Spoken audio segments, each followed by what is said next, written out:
Hey y'all, it's your girl Tree Hugger Didi and I'm back with another one. So today we're talking about one of my favorite skills, how to pick the perfect fruits and vegetables. Now, if you're new to juicing, learning this skill is actually one of the best things you can do for your juicing journey. If you've juiced in the past and the flavor just never seemed to turn out right, perhaps your produce was not bringing its full punch.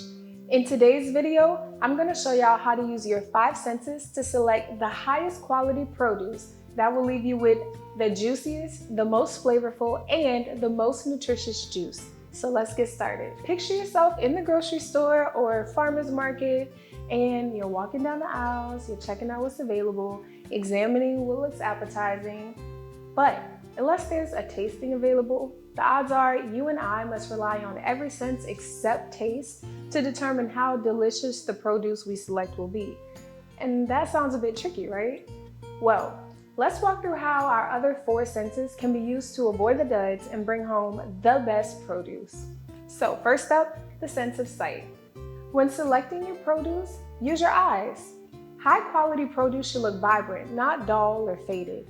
For leafy greens like spinach, kale, or lettuce, you want to check for crisp, vibrant leaves. Avoid anything that's yellowing or wilting or has slimy spots. That is a sign they've been hanging around too long, so we want to avoid those as much as possible. And here's a pro tip. Buy your greens with the stems still attached, like this kale here. They stay fresher longer that way. You also want to check for any blemishes, bruises, or cuts on your produce. This can actually shorten its shelf life, though a little scuffing on the surface won't hurt anybody. For example, apples should have a smooth and firm skin without any mushy spots on it. So what I like to do when I'm picking out apples is really just give them a little touch. You're gonna wash them anyways. And if there is a spot that feels soft, I'll just put that one back. I want firm and smooth all the way around. And remember, shiny doesn't always mean better.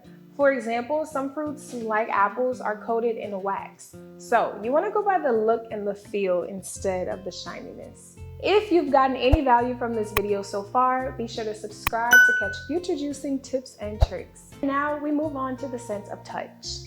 Our ability to feel texture and firmness is kind of like a superpower. I think touch is one of the trickiest senses to use when selecting produce because it does come down to personal preferences on taste and texture, and that'll influence how firm or soft you should buy a certain produce. For example, if you prefer a sweeter banana, pick out those that feel quite soft but not mushy to the touch. As you can see, I have some bananas here that are actually still pretty green, so I'm gonna leave them to sit on the counter for a few days before I even touch it. That way they can ripen further and really get that sweet flavor that I enjoy. For a lot of different types of produce, when using your sense of touch, you want to press and feel that they give slightly but not too much. Avocados, peaches, and dragon fruit are great examples of these types of produce. If they're too firm when pressed, it could mean the fruit is not fully ripened and might be bitter or lacking in flavor. Other produce are just going to be firmer by nature, such as apples, peppers, and squash. For those, you want a solid, dense feel with no soft spots, but you also want to make sure that it's not too firm and does not appear to have a stretched or abnormally thin skin. Why? Well, this could mean the produce is still immature and will be lacking in flavor and water content, so it'll be really dry. Now, let's talk about using our sense of smell. I think smell is one of the best indicators of ripeness. For melons like cantaloupe and honeydew, the stem should smell sweet and fragrant. When it comes to berries, a good berry should smell as sweet as it tastes. If it doesn't smell like much, it probably won't taste like much either. And of course, if the produce has a funky or rancid smell, chances are it has spoiled and you should not waste your money on it. Now, when thinking about our sense of hearing, it might seem funny or unexpected that we can actually hear the quality of some produce, but it's true. A perfectly ripe watermelon makes a unique sound that you can train your ear to identify. Now, obviously I don't have a watermelon with me here today, unfortunately, but I'll give you my trick. All you have to do is knock on the watermelon, and what you want to hear is a hollow sound, almost as if you're tapping on a drum. If the sound is too dull and has no echo, the watermelon is likely overripe and it won't taste as sweet as it could. If the sound is thick, like you're tapping on a wooden surface, chances are the fruit has not fully ripened and it will be dry. There may be times when you're purchasing your produce and you actually don't plan to use it right away. In these cases, it's okay to purchase underripened fruit because they should ripen up within a matter of days. Just keep in mind that not all produce continues to ripen once it has been picked, such as pineapples and grapes. So, I'd encourage you to do your research on the specific produce you want to buy and figure out whether it will continue to ripen or if you should only purchase the fully ripened produce. Now, I'll leave y'all with this final word of advice. Seasonal and local produce is going to be your best friend. Ask yourself, what produce grows in my area during this time of year?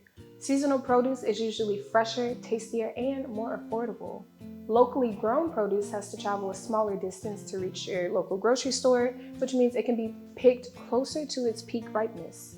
One way to help answer this question is to research the USDA hardiness zone for your location and identify which produce grows seasonally in that zone. For example, I'm located in Zone 9, so I would search what fruits and vegetables grow in Zone 9 during the summer.